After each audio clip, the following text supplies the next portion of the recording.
y vamos a dar la palabra a Juan Clemente Rodríguez Esteve. Juan Clemente es profesor titular de la Universidad de Sevilla, historiador del arte y en este caso concreto es compañero de investigación desde hace casi 10 años. Pertenecemos al mismo grupo de investigación, el UM 799, y especialmente nos hemos dedicado a trabajos sobre la Catedral de Sevilla, fue el inicio de estos trabajos. Posteriormente se ha analizado la prioral del puerto de Santa María y actualmente hemos conseguido unos dinerillos, pocos pero algunos, para trabajar sobre justamente Santa María de Carmona. Entonces, nadie mejor que él para darnos una panorámica de esta ponencia que se titula La iglesia de Santa María en el contexto del gótico catedralicio sevillano. Muchas gracias. Buenas tardes. Quisiera que mis primeras palabras fueran de agradecimiento a la dirección del Congreso por la invitación que me hizo en su momento, así como a José Antonio por sus amables palabras. Este señor, que además también ha sido mi maestro, pues ha podido transmitirme mucho sobre la arquitectura gótica y hoy nos vemos aquí compartiendo esta sesión. Ciertamente la invitación probablemente puede venir dada al hilo de una larga trayectoria vinculada con el estudio del tardogótico en la Baja Andalucía. Hoy esta intervención además se inscribe en el seno de un proyecto colectivo, un proyecto I+D que ya José Antonio ha mencionado y que encabeza el profesor Antonio Ampliato de la Escuela de Arquitectura. Un proyecto formado por diferentes especialistas, arquitectos, arqueólogos e historiadores del arte. Aquí están hoy algunos de ellos acompañándonos. Hace un momento acaba de hablar Rocío, que forma parte de él. Y que realmente es una propuesta ilusionante que espero que pronto dé sus primeros frutos. Yo hoy aquí no vengo a hablar, a dar a conocer las conclusiones de un trabajo que se halla todavía en un estado incipiente. Más bien lo que vengo a hacer es situarnos ante el punto de partida, hacer una breve revisión sobre el estado de las cosas vinculadas con la Iglesia Prioral de Santa María de Carmona en el contexto del gótico catedralicio o lo que es lo mismo en el seno de esa producción arquitectónica que se desarrolla al hilo de la construcción de la Catedral de Sevilla. Bien, no es posible hablar de la Iglesia de Santa María de Carmona sin citar la Catedral hispalense. Esta inmensa mole que se levanta en la ciudad sevillana, que hasta hace no mucho se pensaba se inició en torno al año 1400 y que hoy podemos certificar, después de una larga serie de estudios planteados desde finales de los años 90, podemos asegurar que se inició en torno al año 1433. Este edificio se planteó como una gran obra que fuera capaz de encarnar los ideales de modernización de una ciudad en pura transformación, pero también capaz de encarnar los ideales de una iglesia triunfante que había tomado confianza después de la toma de Antequera y que se preparaba para arremeter con la última embestida sobre el reino nazarí. En este contexto expansivo y optimista se ideó un edificio que se erige frente a la tradición local vinculada con el legado islámico, con señas de identidad absolutamente nuevas. Se trata de un gran edificio gótico que aquí en esta imagen del en este dibujo del siglo XVI de Anton van Wingaerde aparece sencillamente esbozado. Me parece una buena evocación de esa realidad que entonces se erigía. Ese edificio se concibió totalmente de piedra en una ciudad donde la piedra no abunda precisamente, contando con un plantel de profesionales que había que traer de fuera, porque las corporaciones locales interpretaban una arquitectura que en estos momentos se antojaba trasnochada e incapaz de encarnar los ideales que se barajaban. La gran obra de la Catedral de Sevilla, de este modo, inició un complejo y costoso proceso que permitió atraer hasta la misma a toda una serie de profesionales y de centros de producción pétrea y de madera, que aquí viene sencillamente reflejado en esta cartografía. Se observan a la derecha, de un modo muy estricto, el transporte de la piedra tal como se desarrollaba desde las canteras del puerto de Santa María hasta la ciudad, a más de 100 kilómetros. Nos podemos hacer cargo de aquella empresa titánica de la que luego se enorgullecerían los sevillanos. Hacia el año 1478, en una ciudad en plena transformación tras la llegada de los Reyes Católicos, los maestros de la catedral, hasta ese momento en su mayor parte extranjeros, hoy conocemos un poco más sus biografías, el maestro Isambarte, que pudo haber proyectado la primera obra, el maestro Carlin de Rouen, un normando que dejó escuela a través de su discípulo Juan Norman. Todos ellos habían comenzado a levantar el edificio desde los pies, de tal manera que hacia el año 1478 había alcanzado el crucero de la catedral. Hasta tal punto fue así que se pudo usar por primera vez el templo, celebrando el bautizo del príncipe Juan en aquel mismo año en la capilla bautismal. Me parece una fecha importante, porque por primera vez la catedral hispalense proyectaba su sombra ya en uso y era capaz de convertirse en un paradigma que tomaría cuerpo de un modo definitivo con su cerramiento, el cerramiento del cimborrio que la coronaba en el año 1506. La celebración se retrasaría un año.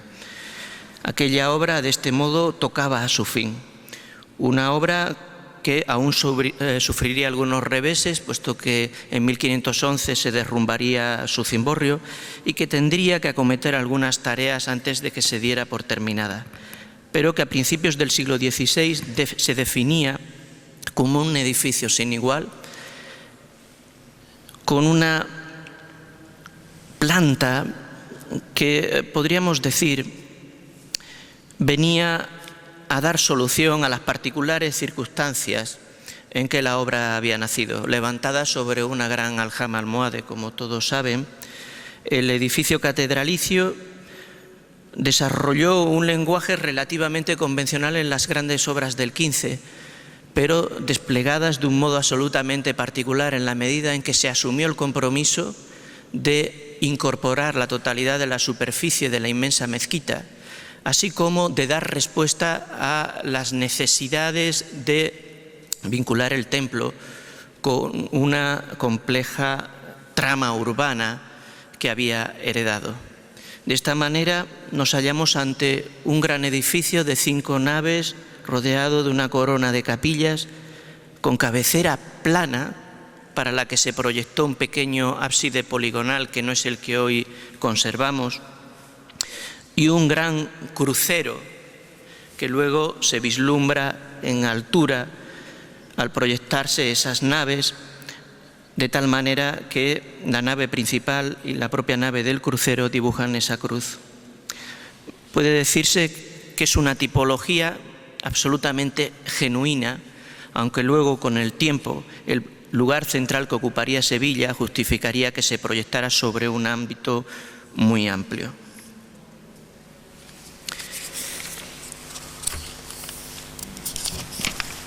En el año 1598, el historiador gaditano Agustín de Orozco, al ensalzar la belleza de la iglesia prioral del puerto de Santa María, llegó a decir que se parecía a la Catedral de Sevilla. Que yo sepa, es el primer testimonio que alude a una asociación de una obra arquitectónica foránea con el templo metropolitano. Y ciertamente este es un hecho que con el paso del tiempo hemos podido certificar. Toda vez que la Catedral de Sevilla, en la segunda mitad del siglo XV, comienza a proyectar, como decías antes, su sombra y a fascinar a toda su población con el resultado de aquel proyecto, pronto algunas de las más importantes ciudades de la Baja Andalucía comienzan a plantearse el levantamiento de una obra que de alguna manera se mirara en esta principal. Las razones que podían justificar tal hecho son varias. Por una parte, convertida en paradigma de la nueva arquitectura monumental, era lógico que el patronazgo de los arzobispos sevillanos y el trabajo de los maestros mayores de la catedral, de un modo natural, comenzara a dejarse sentir fuera de la catedral en las tierras del arzobispado. Por otra parte, habría que considerar otro hecho significativo. La implantación de la obra de la Catedral de Sevilla había generado toda una red de infraestructuras, así como todo un cuerpo profesional dedicado a la obra que había permitido una proyección tangible de los oficios y de las técnicas fuera de la capital sevillana. Este hecho se vio de un modo muy especial en Jerez, donde los canteros jerezanos y del puerto de Santa María, que estaban situados en la ciudad, en estas dos ciudades desde el siglo XIII, tal como se cita en los libros de repartimiento de la época, pues se vieron sometidos a un proceso de transformación exigido por la necesidad de trabajar para la catedral. En la medida en que esto se produce, de un modo casi inercial, era lógico que la sombra catedralicia comenzara a dejarse sentir en el mundo jerezano. Por otra parte, habría que considerar otro hecho. Algunos de los nobles más importantes de la región, así como algunas de las élites urbanas más significativas de la misma, siempre estoy hablando de ciudades como Carmona, Utrera, Jerez, el puerto de Santa María, Medina Sidonia, etc., van a sentir la necesidad de emprender proyectos parangonables que respondieran a unas necesidades que no eran muy distintas. Se estaba liquidando el problema en la frontera, el área explotable para la región era cada vez más amplio y se tenía por primera vez disponibilidad para afrontar un proyecto que ahora tenía una imagen que reflejar como era la catedral hispalense. Este mapa que estamos viendo ilustra muy bien los casos que yo hasta ahora he podido registrar vinculado con el gótico catedralicio, con esa arquitectura que contrasta plenamente con lo que acabamos de ver, la arquitectura mudéjar que se viene cultivando en la Baja Andalucía desde el siglo XIII y que en el XIV efectivamente madurará de un modo muy especial, como ha podido muy bien ilustrar Salvador. En este contexto, como una auténtica reacción a ese mundo, como un acto de reafirmación, decía, nos encontramos con una serie de edificios que aquí yo he señalado con un punto negro cuando incorporan el modelo catedralicio de un modo esencial y sistemático, y con un punto blanco cuando efectivamente esa influencia es epidérmica o puntual. Hay dos grandes focos que podríamos destacar. Por una parte, el jerezano portuense.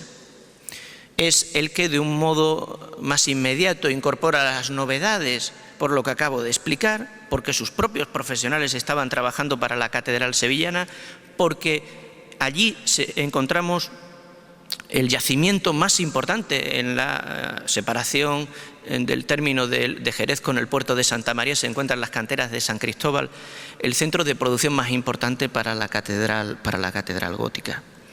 Hasta tal punto sería significativo que muy pronto, a principios del siglo XVI, ya da, digamos que, signos de cierta autonomía. Y algunas de las obras importantes que podemos detectar en la provincia de Cádiz ya fueron directamente dirigidas por maestros que trabajaban en Jerez de la Frontera y desde Jerez se desplazaban a estos lugares. Junto con este foco habría que hablar del foco genuinamente hispalense, que aparece ligado a alguna obra onubense como es la iglesia prioral de Aroche, en la Sierra de Huelva, y de un modo muy especial esta serie de grandes ciudades que aparecen en la Vega sevillana, Carmona, Alcalá de Guadaira, Utrera y Morón de la Frontera. Algunas de ellas de señorío, otras de realengo. Esto no fue un obstáculo para que se planteara unas obras que en todos los casos están llamadas a destacar en el seno del caserío de sus ciudades y que en la mayor parte de los casos se erigieron por completo con piedra, aunque en el caso de Carmona no podemos decir lo mismo. Bien, desgraciadamente no puedo ahora abundar en el modelo que incorporan, pero sí quería ilustrar algunos de los ejemplares que forman parte de este gran corpus. A la izquierda pueden ver la iglesia prioral del puerto de Santa María en un dibujo realizado por el grupo de investigación al que pertenezco, Estrategias de Conocimiento Patrimonial, y que produjo un trabajo luego publicado por la Universidad de Sevilla de un modo muy directo con la implicación de don Antonio Caballos.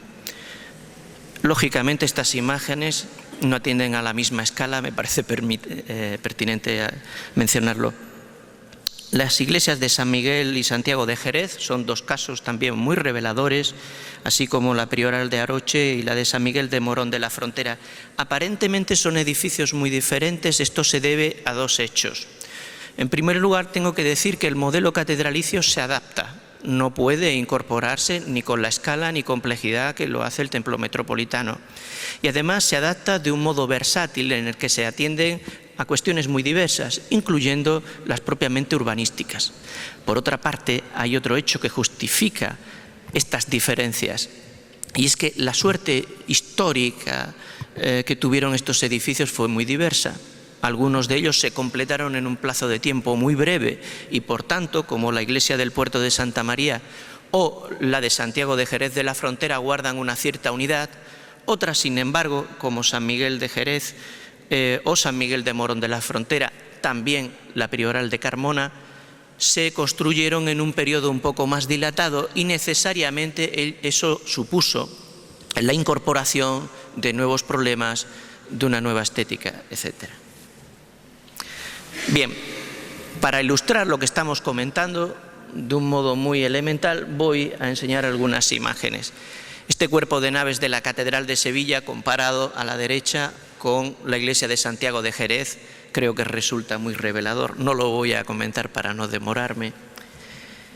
El ábside de Santiago de Jerez de la Frontera aquí se sitúa junto con la maqueta del retablo de la Catedral de Sevilla, realizada hacia 1515, donde observamos lo que pudo haber sido uno de los proyectos góticos que se plantearon para la Catedral sevillana.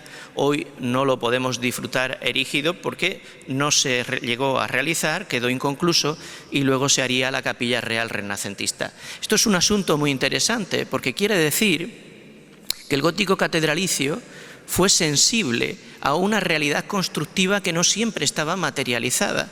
Y por tanto, en una especie de cante de ida y vuelta, nos puede enseñar cosas sobre la Catedral de Sevilla que, estudiándola solamente, no podríamos visualizar. Esta puerta de los palos de la izquierda de la Catedral hispalense, instalada en la cabecera del templo, y esta otra del lado del Evangelio de San Miguel de Jerez de la Frontera, inciden sobre efectivamente la existencia de unos modelos que eran reproducidos más allá de lo que luego sería también la concepción general de carácter tipológico. En ese viaje tan amplio, tan ambicioso que plantea el gótico de la época, podría decirse que hasta la llegada del barroco no hubo nada parecido, un programa de esta guisa planificado de un modo tan uniforme. Encontraremos nuestra última estación en la Catedral de Las Palmas de Gran Canaria. Allí este gran edificio empezó a tomar cuerpo a principios del siglo XVI de la mano de dos arquitectos que trabajaron en la Catedral de Sevilla, Pedro de Llerena y Alonso Rodríguez, que por lo menos sabemos que visitó durante varios meses la Catedral Canaria para proyectarla. Este plano de la derecha que ustedes están viendo muestra en rosa el proyecto inicial. Si hoy vemos imágenes de la Catedral de Las Palmas, no vemos el parecido porque realmente el cuerpo de naves que todos visualizamos es una obra posterior que se termina en 1572. Pero el primer proyecto, el que se inició a principios del siglo XVI, del que tenemos rastro en toda la caja de muros hasta llegar al crucero, es un modelo catedralicio. Hasta tal punto es así que un testigo que declara en Las Palmas, por cierto, porta como apellido el término Carmona, probablemente podría venir de aquí, confiesa haber llegado con el maestro de la Catedral de Sevilla a principios del siglo XVI a Canarias y que allí se prepararon los barcos para llevar la piedra desde el puerto de Santa María hasta la catedral de esta isla. A día de hoy no hemos podido localizar la piedra portuense en la catedral, pero nos consta, por lo menos documentalmente, que el proyecto existió. Bien, vamos a cerrar este breve esbozo planteando una cronología del gótico catedralicio, un elemento que me parece fundamental para contar la historia de Carmona. Bien, esta cronología, en primer lugar, en la parte superior, nos muestra o recoge la presencia de los maestros mayores de la Catedral de Sevilla. Y abajo se van citando algunos de los edificios más representativos del gótico catedralicio. Aparece subrayado el caso de Santa María de Carmona, con el inicio de las obras documentadas. Me gustaría al respecto ser muy claro, porque yo no estoy aquí precisando el momento en que cada una de ellas se inicia, no lo podemos saber. Lo que estoy recogiendo es el momento en que aparecen testimonios que hablan de sus obras. Y podemos observar cómo el caso más antiguo es el de la Prioral del puerto de Santa María, que sabemos se estaba trabajando en ella en 1480, y San Miguel de Jerez de la Frontera, de la que conservamos un edificio del que conservamos una pequeña inscripción relativa al año 1482. A partir de ahí empezamos a ver toda una serie de testimonios que se van extendiendo hasta principios del siglo XVI, cuando se están empezando las obras más tardías. Y pueden comprobar cómo la mayor parte de esos edificios abandonan sus obras, además en un estado crítico, a finales de la segunda década del siglo XVI, coincidiendo con la crisis del taller catedralicio, que se está cerrando porque se han terminado las obras del crucero tras el derrumbamiento del cimborrio, coincidiendo con la llegada al trono de Carlos I, con todos los problemas que trajo su instalación en España, y con una serie de problemas en la región muy importante, como fueron las epidemias que van a prodigarse a principios de los años 20. En ese contexto tan adverso, la mayor parte de los talleres cesan en sus obras. Y esta circunstancia va a ser muy relevante, porque algunos edificios, como la Prioral del puerto de Santa María y Santiago de Jerez, prácticamente se habían concluido, pero otros muchos, como también el de Santa María de Carmona, estaban a medio hacer, apenas habían llegado al crucero. Cuando se inician las obras en los años 20-30, en un proceso que se suele extender hasta mediados del siglo XVI, ya la arquitectura gótica es otra. Y los protagonistas son otros. Una generación de arquitectos como Diego de Riaño, Martín de Gainza, Juan de Escalona, que han conocido el gótico, pero que son muy sensibles a las nuevas formas renacientes, y que cuando comienzan a abordar la conclusión de estos edificios, lo hacen con una gramática nueva. Cuando estos arquitectos que empezaron a llegar a Andalucía precisamente tras la caída del cimborrio de la catedral de la mano de Juan Gil de Ontañón, cuando estos arquitectos llegaron aquí, cuando empiezan a hacer obras de nuevo cuño, lo que hacen son edificios mucho más estilizados, con soportes cilíndricos y naves que tienden normalmente a la Hallenkirche. Lo podemos ver, por ejemplo, en Santiago de Utrera, lo podemos ver en la iglesia de Santa María de Arcos de la Frontera. Pero en estos edificios que estaban marcados por el patrón de la Catedral de Sevilla, obviamente heredan el modelo y lo que hacen es interpretarlo con una nueva factura, con una nueva problemática que obviamente incidirá sobre su naturaleza. Disculpen que el problema se esboce con esta complejidad, pero es que es un fenómeno diverso y complicado. Bien, de este modo nos instalamos en Carmona para rastrear algunos de los aspectos más significativos alusivos a su iglesia principal, la iglesia de Santa María. Fernández López nos dice de este edificio que se habría iniciado en el siglo XV hacia el año 1424 para cristianizar el viejo asentamiento islámico, esa mezquita de la que cada vez tenemos mejores testimonios. Hoy podemos asegurar que si los documentos hacen referencias a obras en 1424, en ningún caso podría tratarse del gran edificio tardogótico que hoy vislumbramos. Pudo tratarse de obras de tamaño medio pequeño dentro de la vieja mezquita, o pudo tratarse de un proyecto mudéjar. Esto es algo que probablemente el proyecto en el que nos hayamos embarcado, pues sobre todo la arqueología, estoy viendo ahora a Alejandro García, pues podrá arrojar un poco de luz sobre ello. Si nos remitimos a los documentos relativos a la prioral de Carmona, hemos de aceptar que la primera noticia importante aparece en 1495, cuando hallamos una cédula de los Reyes Católicos pidiéndolo al cardenal don Diego Hurtado de Mendoza que devuelva unos dineros asignados para la obra de Santa María de Carmona, que hacía 4 años que estaba descubierta. Más de 4 años que estaba descubierta. Por lo tanto, sabemos que ya a principios de los años 90 se había iniciado el proceso. No sabemos en qué términos ni hasta dónde. No podemos tener la seguridad de que en la década anterior se estuviera trabajando en ella. Solo tenemos la certidumbre de que a principios de los años 90 se está trabajando en la obra, en un momento además importante, porque poco después, como don Manuel González Jiménez nos ha revelado en algunas ocasiones, en 1494 se produce un terremoto que pudo haber incidido sobre la misma.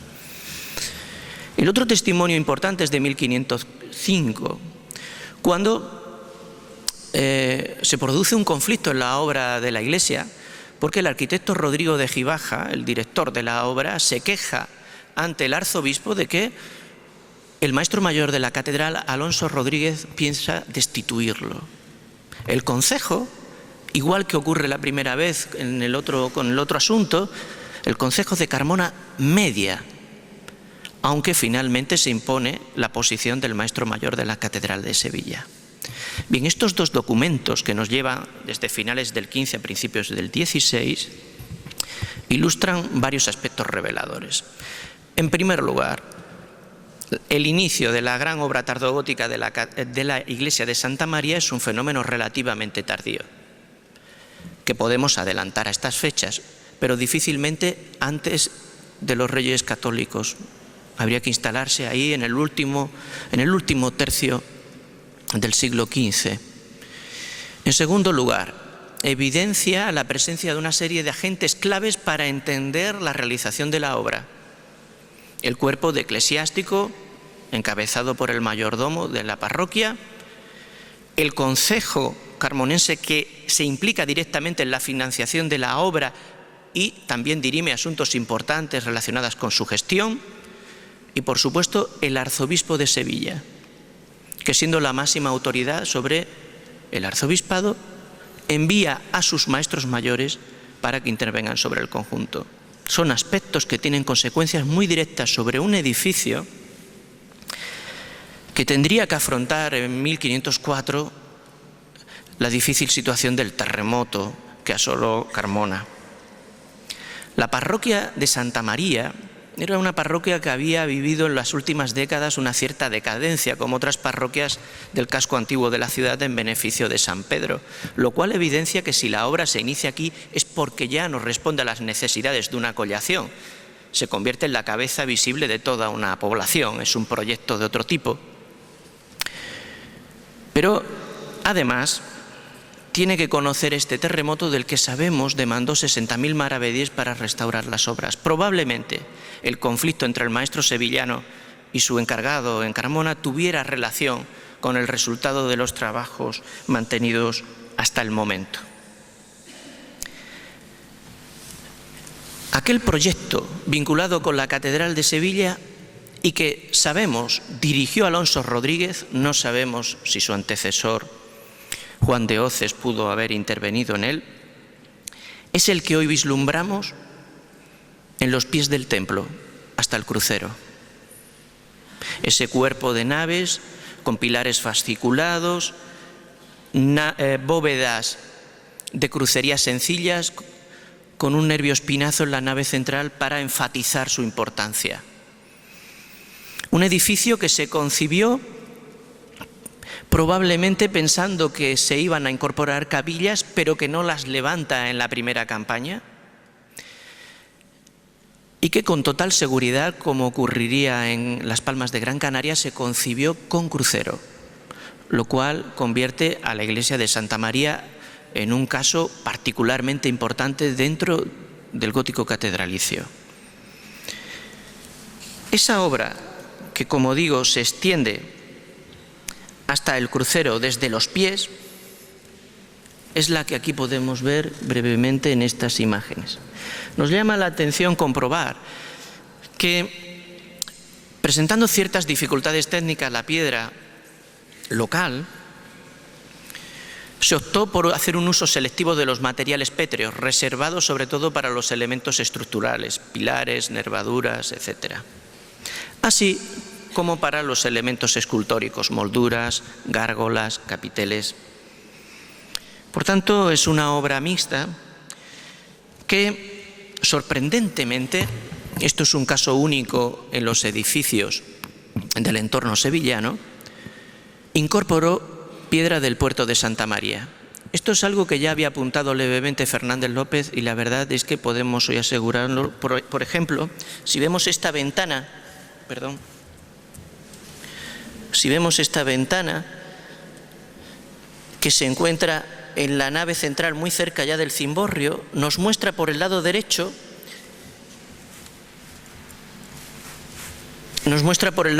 un material grisáceo con una talla muy minuciosa de los capiteles que atiende a la piedra del puerto de Santa María y al trabajo de los maestros de la catedral. Mientras que a la izquierda pueden ver cómo cerca del cimborrio se observa la piedra de Carmona con un tratamiento decorativo más sencillo, son pomas un poco más tardías. Esta obra lo que está ilustrando es que hasta el crucero, cuando Alonso Rodríguez dirige el proyecto, incluso la iglesia de Santa María se pudo permitir traer materiales a través de la catedral desde Cádiz y muy posiblemente recibir piezas ya ejecutadas en la propia Sevilla. Es una circunstancia que no volvería a darse en el futuro. Bien, desde la iglesia de Santa María se vislumbran las cuevas de la Bastidas, ¿verdad?, donde aparece el nombre de Antón Gallego, quien dice haber ejecutado esa obra en la cantera en 1518. Por 2 veces llegó a registrar en la cantera su nombre y también aparecería en la lápida sepulcral que se conserva hoy en el coro de la iglesia. Seguramente Antón Gallego fue el maestro que cierra este proceso a finales de la segunda década del siglo XVI, cediéndole el testigo a otros maestros posteriores que van a afrontar la conclusión del templo hasta mediados de la misma centuria. Digamos que se empieza a trabajar por los laterales y desde la cabecera hasta el crucero, teniendo en cuenta que el punto más elevado de la construcción va a ser el cimborrio. Estas obras se inician en los años 20, muy probablemente tuteladas por Diego de Riaño, Y tras la muerte del arquitecto que dirigiría también las obras de la catedral sevillana, luego también llegaría hasta la misma Juan de Escalona, un profesional muy importante puesto que era aparejador de la capilla real en la catedral de Sevilla junto con Martín de Gainza. Estos profesionales van a plantear sobre un plan ya vigente una interpretación nueva de la arquitectura gótica, marcada por pilares fasciculados de sección idéntica que tienden a lo columnar, por bóvedas de combados mucho más imaginativas y por un tratamiento jerarquizado de las bóvedas que se convierten en un elemento clave para la caracterización espacial del edificio.